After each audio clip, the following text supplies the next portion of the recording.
Good morning, GCC, and welcome to our worship set. We are so glad to be here, and we're glad that you're able to join us. And so just come on in and relax and get ready to magnify God with us. Oh, let us magnify the Lord together and let us praise his name. He's so worthy, and we just love him. We want to tell him how much we love him today. And please come and join us.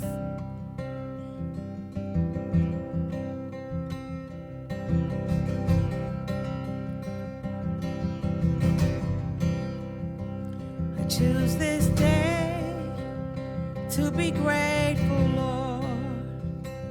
I give you praise with an open heart. I'm waking up to heaven.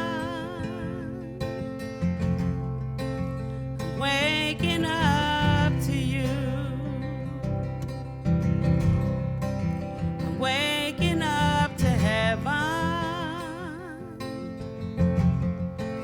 I'm waking up to you. Your faithfulness, like the sunrise. Your endless love, reaching past the skies. I'm waking up to heaven. I'm waking up to you. I'm waking up to heaven. I'm waking up to you.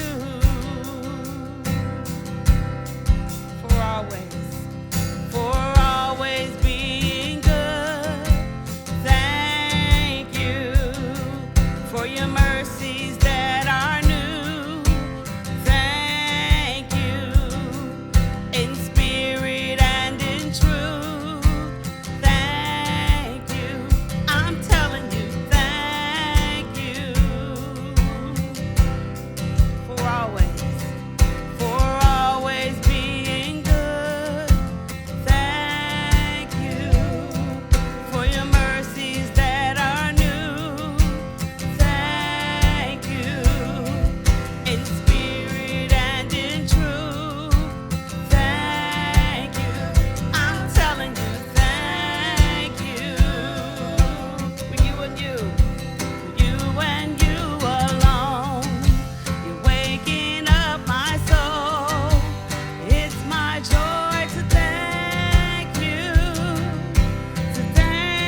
telling you, I'm Thank telling you, you, Lord, for I'm waking telling me you, up. I'm Thank telling you, you, Jesus. I'm telling you, I'm Thank telling you, Lord, for waking me up. Thank you, Jesus. Oh, I thank you, Lord, for waking me up this morning. For waking me up this morning. I'm telling you, thank you. Oh, I'm telling you, thank you.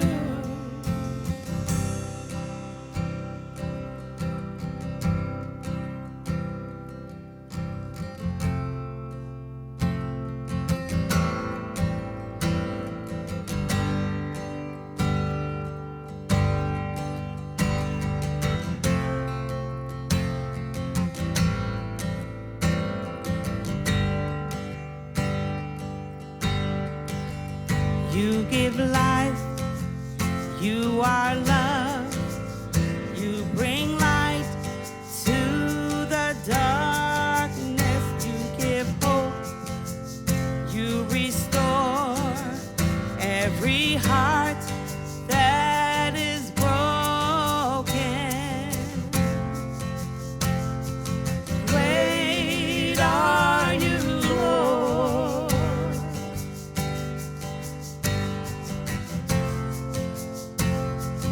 Great are you, Lord. You give life. You give life. You are love. You bring light to the darkness. You give hope. You restore every heart that is broken. Great are you, Lord.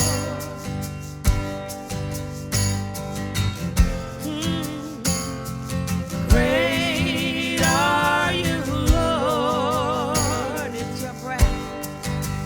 It's your breath in our lungs. So we pour out our praise. We pour out our praise. It's your breath in our lungs. So we pour out our praise. We pour out our praise. It's your breath in our lungs. So we pour out our praise. We pour out our praise. It's your breath in our lungs. So we pour out our praise to you only. Great are you, Lord. Great is your faithfulness. Great are you, Lord. You're so great, Lord. Great are you, Lord. Oh, how I love you. Great are you, Lord. It's your breath. It's your breath in our lungs. So we pour out our praise. We pour out our praise. It's your breath in our lungs. So we pour out our praise to you only. It's your breath in our lungs. So we pour out our praise. We pour out our praise. It's your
Hallelujah. Come on, you can put those hands together. Hallelujah. I will worship I will worship with all of my heart, all of my heart, and I will praise you I will praise you with all of my strength. all my strength. I will seek you I will seek you all of my days, all of my days. and I will follow all of your ways. all your ways. I will give you all my worship. I will give you all my praise. You alone, I long to worship. You alone are worthy of my praise. My praise. Now I will bow down I will bow down and hail you as King. hail you as King. And I will serve you. I will serve I'll give you everything. everything. And I will lift up Oh, I will lift up mine eyes to your throne. eyes to your throne. And I will trust you. I will trust you. I will trust you alone. You alone. Hey, and I will give you all my worship. I will give you all my praise. You alone, I long to worship. You alone are worthy of my praise. I will give you all my worship. I will give you all my praise. You alone, I long to worship. You alone are worthy of my praise. I will give you all my worship. I will give you all my praise. You alone, I long to worship. You alone are worthy of my praise. Oh, you alone are worthy of my praise. My praise to you, Lord. You alone are worthy of my praise. Oh, you alone are worthy of my praise. I give you praise. You alone are worthy of my praise. And we worship you. You're worthy of praise. You alone, just you alone, just you alone are worthy of praise. Just you alone, just you alone, God. You're worthy of my praise. Just you alone, Just you alone. just you alone, Just you alone. you're worthy of my praise. Just you alone, Just you alone. just you alone, Just you alone. just you alone, Are you're worthy of my praise. Just you, Just you. it's just you, It's just you. it's just you, Are you're worthy of my praise. Well, good morning, Greater Chicago Church. Thank you for joining us this morning. Thanks for being part of our community. Thank you for engaging in social media, engaging with our staff and our team throughout the week as we have touch points, whether it's the Healing Center or it's our prophetic booths. Like, we really appreciate contact. And that's what community is all about, is contact. And coming out of that set, it's, we long to worship. We long to worship. And I think that's been the cry of my heart recently. It's just, I need to get to a place where I can long to worship. One of the ways that we worship here at Greater Chicago Church is we give. We want to say thank you for that. You can go to our website, greaterchicagochurch.com. You can sign up. It's super easy to do.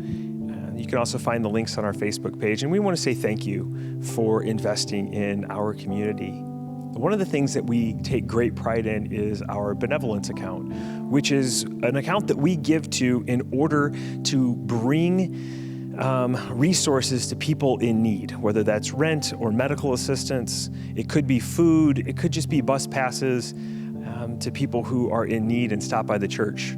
Even in this time of COVID, we are still able to give. And so on August 16th, we are going to receive a special benevolence offering, and we're going to we put those funds in a specific account and we give those away 100%. So just mark your calendar. We'll keep you updated on that, but that's coming up.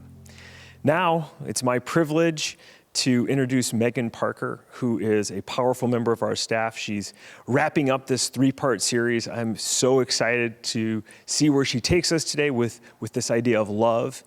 And then afterwards, would you please join us in our Zoom room? There'll be a link in the Facebook page. The YouTube will send you there, or if you're already on Zoom, we'll see you as we all come together. So let's get ready for a powerful word.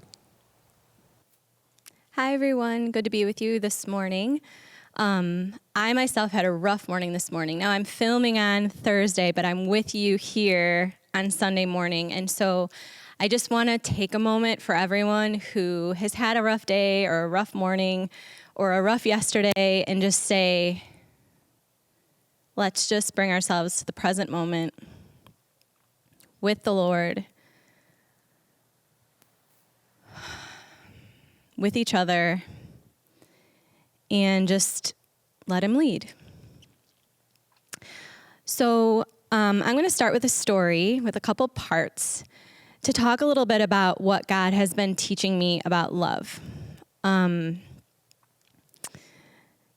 He's been doing a lot of reframing for me about the depth and the fierceness of love, and also how I know when I'm being taught something from him in the realm of love.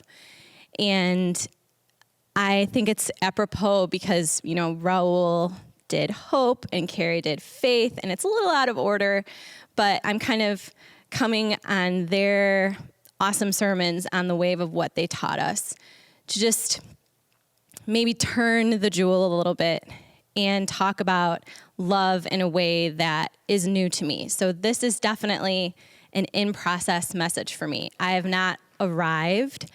I've been in the land of both and with God. So not really being settled on one side of things. Being able to hold grief, but also have hope. Being able to see that my faith also comes with questioning. Being in the deep places with him and not being afraid to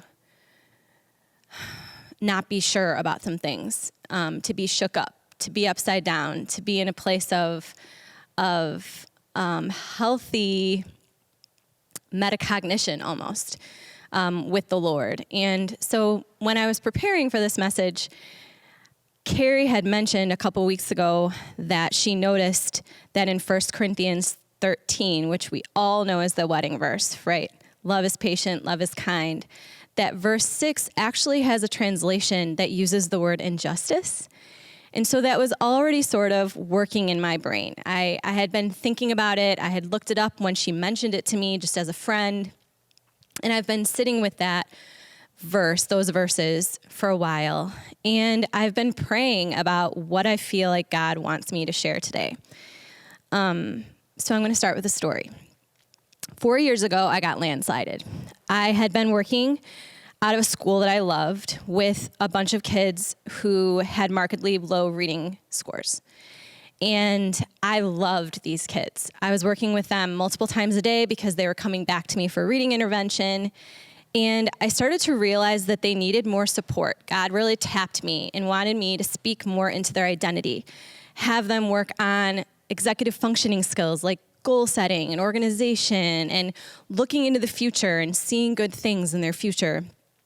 They had markedly low reading scores for a reason.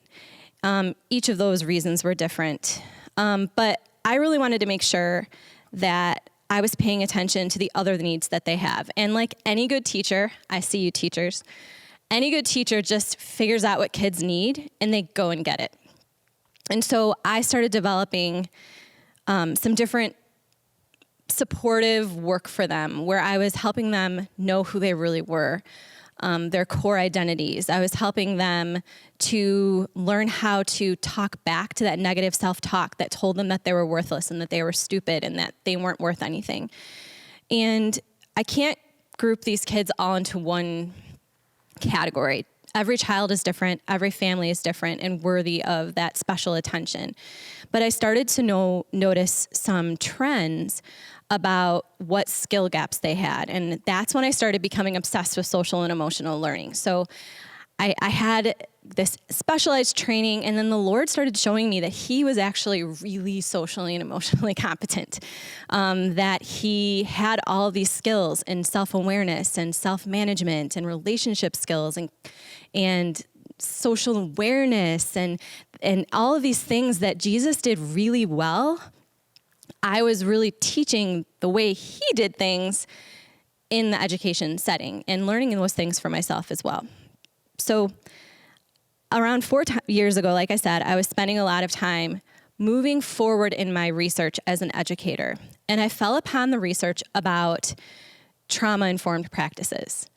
So a lot of children who are at risk in our school systems, they have experienced things that are called adverse childhood experiences. So in the education field, we call those ACEs, ACE. And some of those, as you can imagine, are like situations outside their control, like poverty, inconsistent living conditions, violence, food insecurity, illness, having an incarcerated loved one. And I knew that a lot of those things were true for some of my students that had these 4th and 5th grade reading levels in 9th grade. So what happens when young children experience a multitude of adverse childhood experiences is that their brain actually changes. So their brain has more gray matter than their counterpart. And that can show up and look a lot like reading disabilities and ADHD and other cognitive problems that can get in the way of reading acquisition. So the way we approach our work with children who have had a lot of circumstances that have not been in their control is a whole child approach. You've probably heard this. If you've heard anything about education, it's this idea that we come at it from all angles. So I was like on fire for trauma-informed practices. I had read about this particularly interesting article on this website called Partnership for Resilience, with the number 4 if you want to go watch the video yourself. And it was talking about how pediatricians on the south side of Chicago were working with educators to take a more holistic approach to helping children who needed extra help in school. And I was just like psyched. I was like, Jesus, I get it. I get where you're sending me. I get what I'm here to do. Like, I am going to be working on behalf of the underprivileged child who's had adverse childhood experiences for the rest of my career. Like, I see it, Lord. I get it. I'm on board. And one day I was sitting at my desk with that little piece of paper I had printed out with the 2 brains taped up in front of me, sort of as a reminder of the purpose for my life that God had revealed to me. And I heard God almost audibly say, like, this does not happen very often for me. God talks to me in stories and pictures and through relationships. And so I have a very word-oriented, romantic relationship with the Lord. And this was not normal. I heard him almost audibly say, you know, you're not going to be able to do what you want to do for the school system, changing the system by being in one school. And I thought it was kind of weird. And I was, in those moments where you hear God say something that you really don't want to hear him say. And so you're like, I'm sure it was just me. But really, I knew it was him. It was not me. I was not thinking about that at the time. I was working on grading or something completely separate. And I looked up at the picture of those brains, and I kind of had this aha moment where I realized that he was calling me long term to work to change the school system, to prioritize trauma-informed practices and really love on kids with best practices to help them realize their positive self-identity, to speak hope in a future, right? But it sounded like it wasn't going to go in the path that I anticipated, which was staying at this school that I loved with these particular kids. So I remember thinking, God, okay, well, I'll just stay here for a few more years and finish up what I'm doing here. And then I'm okay with you moving me. It was like, I was trying to be so holy, right? Like, okay, Lord, like whenever you want to move me, like in 2.5 years, I'll be totally fine with that. So 2 weeks later, I was teaching 10th period, and I got an email from my boss that said he was going to come to my classroom to talk to me after school, which never happens. And I knew I hadn't done anything wrong. And so it was like this weird situation. And I trust this boss. It wasn't a fear thing. It was more like, what's going on? And so he came to my room, and my assistant department chair was with him, who I also trust, and another of my colleagues. And he sat us down, and he said, you know that enrollment has been shrinking, and we have to send 2 teachers to the other school. And it looks like it's going to be you 2. And I couldn't, those moments where the words that someone is saying like are not going into your brain. Like the words were coming out of his mouth, but I couldn't understand why God would do this, or if it was God, or what's going on, because I just made an arrangement with God to understand my purpose in education. And the other school in my district does not have socioeconomic diversity. I wouldn't be working with an at-risk population, and I wouldn't be instilling trauma-informed practices in the school. There was just no way. And the population that I felt called to. So it caused quite the flip upside down. It was very disorienting. So another job came up that could have kept me in the school working with the most vulnerable students. I got to the final round. This is the spring where I knew I would be moved to the other school if I didn't get this job. That's not the way I looked at it, but that was the reality. I showcased all these things me and my colleagues had developed with social and emotional learning, and it would have been perfect for this group of young men and women who really just weren't doing school well, but needed that positive identity installation. And they needed someone to come alongside them who really believed in their future, who was really good administratively. And I really felt like I could do this job, right? It was like, oh, I see, God. I see what you're doing. You're going to keep me here. This is the way. And it went to the other candidate. The other candidate, who I knew was doing the job so that they could have more time for the sport they coached. The person who was doing the job who told a friend of mine, I don't believe in all this social emotional crap. And I broke. It was a heartbreak. It was like a place where I just really felt like God let me down. And I was really confused. And I was mad. And honestly, there are 5 stages of grief. And I feel like I've been going through the 5 stages of grief since that day that I didn't get that job 4 years ago. And not until now am I able to move into the 6th stage of grief, which was actually just developed and put out and explained recently, which is meaning making. I am just now in the meaning making stage from that big change in my life. So the first encouragement I have for you this morning is that a lot of us have been flipped upside down in the last 4 months. And I want to remind you that it took me 4 years to get to the meaning-making stage of going through the grief of this unexpected turn. Now, I'm not saying it's going to take 4 years, but I just want us to remember that we're still very much in the thick of a transition, an unexpected turn. in terms of COVID and in terms of racial justice in our country. So the reason I told that story is because when I was praying about what to talk about today, God brought that story to my mind. About a year after that, I was sitting on a friend's couch, and I was experiencing intense anxiety symptoms. So I battled with anxiety in my teens and my 20s, and it was significant. It was life-altering. It was a lot of management. It was a lot of symptoms that were hard to deal with that I don't really want to go into right now, but if you're interested in knowing about them, I'm more than happy to share. So I went to therapy in my mid-20s, and Jesus showed up in that therapist's office with me, and it was really holy work.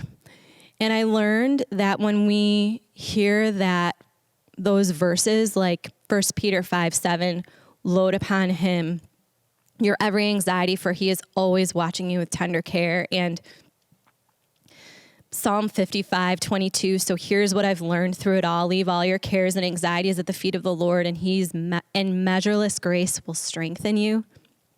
And my life verse, which is Matthew 6:33, so do not worry about tomorrow, for tomorrow will take care of itself, is really about doing it together. It's about sitting with another human in deep listening, making space, and making sure that we're healing one another. And that is the act, for me, my point of view, of casting your cares on the Lord. In that conversation with this older and wiser friend who was a social worker, I was sitting on her leather couch next to her glass table, and I was telling her all about my anxieties. And I was telling her all about my physical symptoms and how the symptoms that I had gotten through and gotten past with this thought work and this self-talk and this confidence work and this work in knowing how much God loved me unconditionally had taken away my anxiety symptoms, and I really felt like they were never going to come back. They came back full throttle through this transition to this new job, and new ones were layered on top. And I was telling her, I just feel like this is a life sentence, that I'm always going to have to deal with anxiety, and that it's not fair, and that I'm just beside myself. And I listed all the different symptoms, and I explained what I was experiencing on a daily basis, and she just sat there with me in compassion, and she let it fill the room, and she asked me to go into my body, which I was not really that good at doing yet. And she had me explore what I was experiencing. Sorry, siren. That's how the anxiety felt, though, so that's interesting. So I sat with her, and she had me tell her how I was experiencing the symptoms I was explaining in that moment in my body. And I was able to do that. And I felt Holy Spirit fill the room. And this friend looked at me with her big eyes and her tenderness, just like Jesus. And she said, what if this isn't just anxiety? What if you're experiencing is rage? She said, the thing that has been held in your body this whole time is that these children were not considered, that the decision that was made wasn't good for the kids. And I think you're thinking about all kids like those kids who have experienced trauma. And I think you're holding the rage in your body. I think you're really motivated by the justice realm and by justice, and that it's making you sick. I think the reason why God brought me back to this compounded story is because that's coming up for me again. And I feel like it's probably coming up for most of us. And as a white woman, I'm not even someone who's walked through the traumas that I am thinking about and holding in my body. And I was reading 1 Corinthians 13, like I said, and praying, and I was reading first out of the Passion Translation. I'm going to read it to us now. Love is large and incredibly patient. Love is gentle and consistently kind to all. It refuses to be jealous when blessing comes to someone else. Love does not brag about one's achievements or inflate its own importance. Love does not traffic in shame and disrespect, nor selfishly seek its own honor. Love is not easily irritated or quick to take offense. Love joyfully celebrates honesty and finds no delight in what's wrong. Love is a safe place of shelter, for it never stops believing the best for others. Love never takes failure as defeat, for it never gives up. This is a very cliche verse, and I am so glad that Jesus moved past my concept of this being the wedding verse and reminded me that this is about agape love. This is about our love for humanity. And when you look at the 6th verse in other translations, it says, rejoiceth not in iniquity, but rejoiceth in the truth. In the NLT, it says, it does not rejoice about injustice, but rejoices whenever the truth wins out. I think that some of the reason why I was experiencing rage was actually love showing up. And I know that that sounds crazy because we think of rage as this unpleasant thing, right? This unpleasant emotion that we need to get rid of, that we need to tamp down, that we need to expel so that we don't make mistakes, so that we don't hurt loved ones, so that we're not violent, so that we're not out of control. But I don't think that that's what God was telling me. I think he was telling me that it makes sense that my temple that is filled with the love of Christ would have this cognitive or bodily dissonance, would have this internalized rage when I really, really loved these kids and I really, really loved this path of fighting injustice.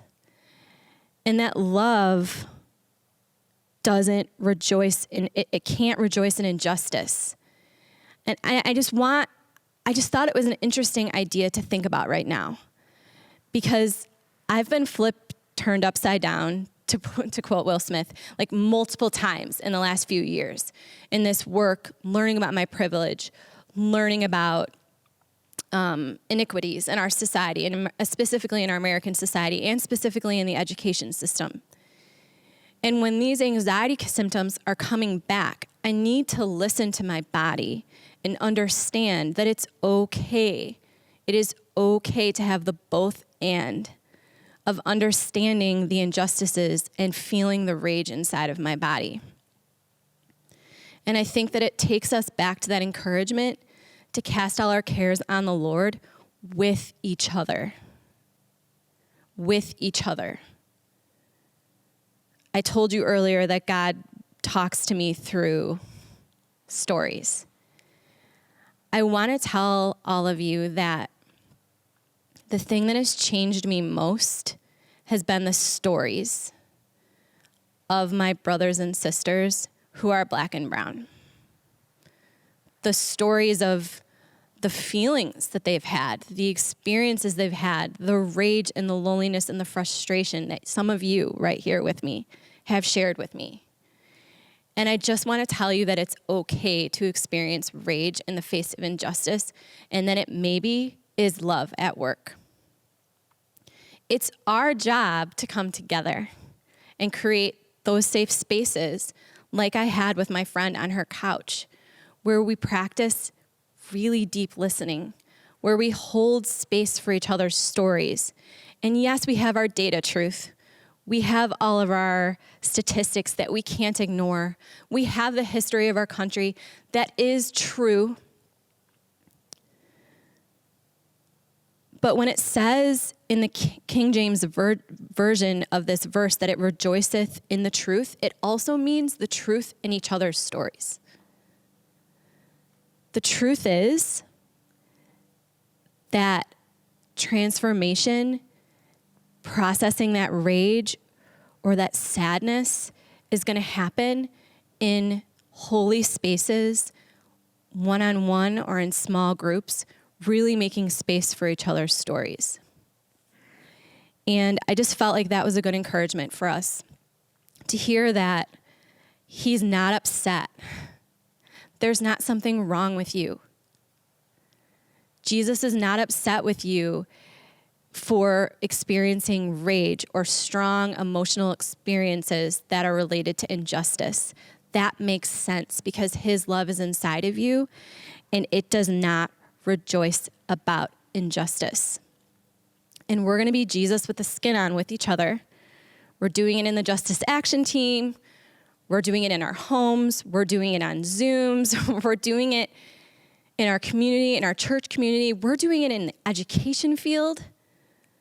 I've been working with a group of educators all summer and creating listening spaces between all different types and cultures and races of people to hold space for story. Because as my colleague reminds me almost daily, it's stories that change hearts and minds. And I also think that it's stories that help us understand truth, and that it's stories and holding space for each other and expressing our stories that's going to help us hold space for that rage and work through it with Jesus to understand more of the nature of love. So that's my encouragement for us this morning. I'm going to read a quote by Bernice King. Social justice is love applied to systems, politics, and cultures. Happy Sunday. See you in the Zoom. There's an opportunity for us to hold space together for each other, to come together as a community and love on each other, to express this ideas, this passionate piece about 1 Corinthians, and to take it and to really do something about it. So I'm encouraging you, please join us in our Zoom. If you're after this, just know that every Sunday we make space to love on each other intentionally, and we'd love to see you there.